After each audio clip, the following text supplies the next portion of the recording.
지금 친구 만나러 가고 있어요. 좀 체하기도 한 것 같고 그래서 걸어가고 있어요. 오늘은 그냥 제가 어떻게 아이를 키웠나 그런 얘기를 좀 하면 도움이 되실 만한 분들이 있을 것 같아서 얘기를 해보자고 생각했어요. 제가 지난번 영상에서도 얘기한 적이 있는데 저희 아이가 ADHD라고 했잖아요. 근데 태어날 때는 사실 크게 몰랐죠. 제가 이제 임신했을 때 모르고 비염약을 먹었었는데 의사는 수 없다고, 어떤 이유가 나타날지 알 수 없다고 그랬는데 근데 그게 원인이라고 말할 수는 없죠. 어쨌든 초등학교 4학년 때 ADHD 판정을 받았는데 무단횡단하네. 이제 병원에 갔더니 저희 아이가 정서형 ADHD래요. 풀배터리 검사는 아니었고, 지금 와서 얘기를 의사 선생님한테 물어보니까 풀배터리 검사는 아니었고 간이 검사 같은 걸 했대요. 근데 아무튼 그래서 저희 애가 정서형 ADHD라고 그런 게 있나 그랬네. 근데 아무튼 그렇다 그래가지고 약을 처방받아서 약을 먹기 시작했고, 근데 처방받아서 약을 먹을 때도 하기는 워낙 많은 일이 있어서 병원에 가긴 했지만 이제 그 시기가 사춘기하고 거의 맞아 떨어졌거든요. 그래가지고 회사에 한번 전화하면은, 그러니까 제가 혼자서 아이를 키웠잖아요. 그러니까 직장 다니는데 눈치를 많이 봤어요. 사실 그럴 것도 없는데 그때는 세월이 좀 그랬어. 그래가지고 애가 이제 나한테 전화를 하면 자기가 원하는 목적을 달성하기 위해서 1시간이고 2시간이고 전화를 안 끊는 거야. 그러면 나는 일을 해야 되고 되게 바쁜데 그런 걸 매일매일 했으니까 내가 핸드폰 전화를 안 받으면 회사로 전화해. 막 그랬었어요.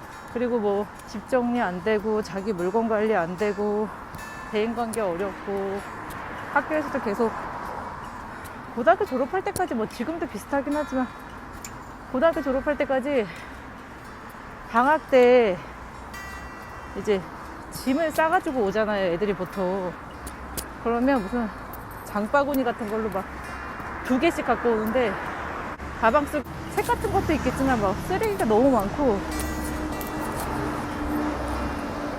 초등학교 때는 우유를 먹는데 우유가 가방에서 다 썩어서 터지고 이런 일이 너무 많았어요.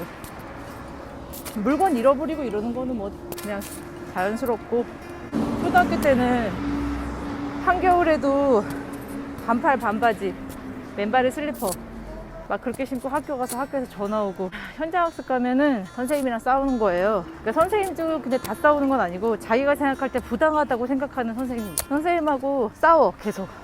그래서 1시간이고 2시간이고 현장학습을 진행할 수 없게 만드는 애였어. 선생님한테 책상 집어 던져가지고 학교 쫓아오게 하고 맨날 전화 오고 이런 애였죠. 근데 이제 어쨌건 병원에 가서 약을 처방받아서 먹으니까 처음에는 좀 치료 효과가 있더라고요. 미술 치료도 좀 받고 그랬는데 이 약을 거부하기 시작했거든요. 중학교 들어가기 전부터 약을 거부하기 시작하는 거예요. 워낙 이제 애가 우울감도 높고 스트레스도 많은 애고 이러니까, 예민하고 이런 애니까 신체화도 되게 잘 오고, 그러니까 자기가 진짜 몸이 아픈 건 아닌데 자기가 몸이 진짜 아파버리는 거예요. 증상이 나타나 버리는 거야, 이유가 없이. 그런 거 신체화라고 하거든요. 그리고 자주 아팠어요. 장염도 자주 걸리고 위장도 안 좋고. 그 ADHD 약을 먹으면 의사 선생님 말로는 부작용이 없대요.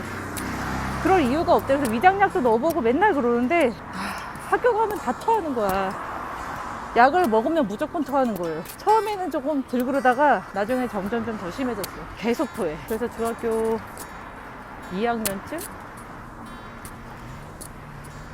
그때부터는 아예 약을 안 먹고 생으로 버텼죠. 근데 거의 초등학교 4학년 때부터 중학교 3학년 이쯤까지 계속 사춘기였거든요. 힘들었죠. 그래서 미술 치료 같은 거 받았으면 좋았겠지만, 나도 상담하는 사람인데 그랬으면 좋았겠지만 내가 혼자 벌어서, 그 당시에 빚도 많고 월급도 200만 원 조금 넘게 받을 때 한 220만 원, 30만 원 이렇게 받을 텐데 애랑 둘이 사는 것도 너무 버거운데 치료를 그렇게 4, 5만 원씩 들여가면서 한 애기당 그렇게 할 만한 여유가 없었어요. 근다고 지금처럼 바우처가, 하긴 지금 바우처가 장애가 등록 안 된 애들도 만 8세 이하에서만 해당되니까 지금도 마찬가지긴 하죠. 우리 애는 늦게 그거 됐으니까. 그래서 그렇게 땡으로 견뎠어요. 충동성 조절이 잘 안 돼서 사춘기 때는 진짜 상처 주는 말 많이 했죠. 원래도 애들이 사춘기 때는 상처를 엄청 주는데 우리 애는 막 자기가 너무 힘든 거지. 얼마나 힘들었겠어요. 그땐 나도 힘들어가지고 애랑 맨날 싸웠는데 지금 생각하면은 너무 미안한 일이죠. 아이한테 제대로 케어도 못 해주고 우선은 살아야 돼가지고 생존하기 위해서 진짜 아무것도 못하고 최소한의 삶만 살았었거든요. 그런 게 지금은 좀 많이 미안하죠. 근데 대신에 아이랑 진짜 시행착오를 많이 겪었던 것 같아요. 뭐 행동 치료나 그런 부분을 많이 적용하려고 했었는데 안 돼. 내가 완전 전문가가 아니라서 안 되기도 했겠지만 어쨌든 나도 건강하지 않은 상태에다가 뭘 시도는 해보지만 안 되더라고요, 잘. 근데 저는 그 한 가지만 지켰어요. 계속해서 엄마가 너는 포기하지 않는다. 엄마가 항상 네 옆에 있다. 내가 네 비빌 언덕이고 네 부모고 너를 보호하는 보호자다. 그 메시지를 주려고 정말 노력을 많이 했고, 그리고 아이가 원하는 일이 있을 때는 우선은 할 수 있게 해주려고 진짜 많이 노력했어요. 그리고 애가 저한테 그런 얘기 한 적 있어요. 나중에 이제 친구들도 좀 사귀고 그랬는데도 자꾸 나한테 와서 뭐 자기 고민 얘기를 하고, 그래서 아니 이제 니네 친구들 좀 만나고 그러는데 친구들이랑 고민 얘기할 때 안 됐니? 내가 그랬거든. 너무 귀찮아가지고. 그랬더니 우리 애가 나한테 엄마가 나한테 있어서는 유일한 가족이자 친구이자 자기를 제일 잘 아는 사람이라고, 그래도 엄마가 나를 제일 잘 아니까 엄마하고 얘기하고 싶다고 그렇게 얘기하더라고요. 그때 진짜 되게 뭐랄까 인정받은 것 같아가지고 기쁘면서도 어깨가 너무 무거운 그랬어요. 근데 그런 애가 그림을 좀 그리는 거예요. 난 처음에는 그렇게 잘 그린다 생각을 못 했는데 점점 잘 그리더라고요. 처음에는 애니고로 가겠다 그랬는데 애니고는 성적이 안 돼서 못 가서, 그리고 인문계 고등학교 갔는데 그때도 힘들었지. 중학교 2학년 때, 아니 중학교 때부터 계속 고등학교 때까지 왕따 당하고 중2 때는 학폭 피해도 당했었는데 진짜 학교가 너무 그지같이 처리해줘가지고 그게 아직도 되게 오랫동안 상처로 남아있어요. 학폭 피해는 그렇게 하면 안 되는 거라는 걸 그때는 나도 몰랐지. 너무 미숙했으니까. 그래서 아이가 이제 인문계 고등학교로 갔는데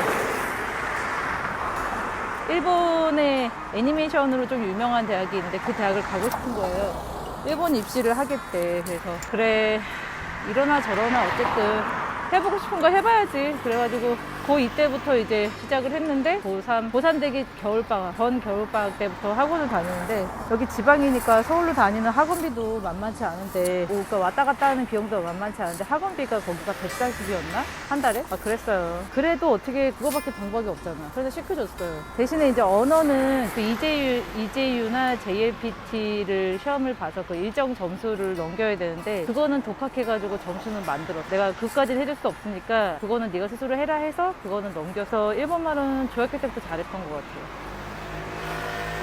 근데 이제 고3 돼가지고 입시를 하는데 사실 너무 힘들어. 돈도 없고 나 진짜 그때 너무 힘들어가지고 돈이 너무 없어가지고 새벽에 우유 배달하면서 일본은 입시를 어떻게 하냐면 그 면접 보러 일본으로 가야 되거든요. 번역료가 우리나라 돈으로 한 30만 원에서 뭐 한 40만 원 막 이렇게 해요. 35,000엔에서 막 4만 엔 뭐 이 정도 하고 수수료도 다 우리가 내고 막 이러는 거니까 되게 비싸요. 한 번 시험 보는데. 그러면 일본 가는 체류비도 있지. 그러니까 돈이 한 번 시험 보려면 돈이 얼마나 많이 들어가겠어요. 그렇게 해가지고 대학을 그래도 한 5개는 시험 봤나? 근데 면접도 잘 보고 반응이 너무 좋은데 시험이 다 떨어지더라고요. 그때 진짜 너무 힘들었어요.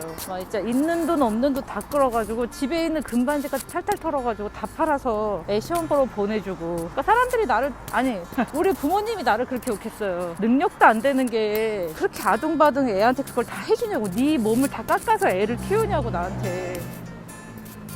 근데 내가 힘들면은 와 너 너무 힘들겠다 고생한다 그렇게 말해주면 되는데 나보고 왜 그렇게 요구를 했는지 진짜 모르겠고, 그 당시 애 아빠가 나한테 재능도 없는 애 네가 바람 넣어가지고 그렇게 만든 거 아니냐 막 이런 식으로 얘기했어요. 근데 대학이 딱 붙으니까 우리 애가 재수하고 나서 대학 붙었거든요. 이 코로나 시대에 뭐 전형이 여러 개 있긴 했지만 외국인 한 명 뽑는데 우리 애가 붙었거든요. 그랬더니 뭐 자기는 뭐 붙을 줄 알았다고 막 이딴 식으로 얘기하고 진짜 웃기죠. 어쨌든 간에 그렇게 힘들게 진짜 우리 애가 열심히 했는데 첫 번째 시험에 떨어져가지고 너무너무 좌절하는데 너무 안타깝더라고요. 그래도 ADHD에 충동 조절도 안 되고 자기 거기다 소아 우울증에 이런 애였는데 자기가 하고 싶은 게 있으니까 진짜 죽기 살기로 매달리더라고요. 근데 어떻게 안 해줘? 해줘야지. 내가 걔를 태어나게 했는데 그래도 하고 싶은 거는 할 수 있게 해줘야지. 그게 부모잖아요. 내가 좀 겪어보지 못했지만 그래도 부모면은 아이한테 비빌 언덕이 되어준다는 믿음을 줄 수 있어야 되는 게 부모라고 생각해서 정말 마지막 피 한 방울까지 짜가지고 아이를 공부를 시켰죠. 그래서 아이가 대학에 결국엔 붙었어요. 대학 붙었을 때 전화로 합격자 발표 났는데 전화로 엄마 나 붙었어 이러는데 진짜 막 눈물이 막 나더라고요. 막 울었어요. 그래서 막 울었어요. 너무 기쁘기도 하고 뭐라 말할 수 없어. 어쨌든 저도 참 힘들게 아이를 키웠는데 아이도 가라고 시간은 지나가더라고요. 제 얘기가 어떤 분한테 도움이 될지 사실 잘 모르겠지만 조금이라도 도움이 되기를 바라고, 그리고 혹시 뭐 아이 키우는 거라든지 뭐 일본 미대 입시에 대한 것들 궁금하시면 댓글 남겨주세요. 제가 또 아주 열심히 알려드리겠습니다. 자, 내일 금요일이네요. 하루만 버팁시다. 안녕.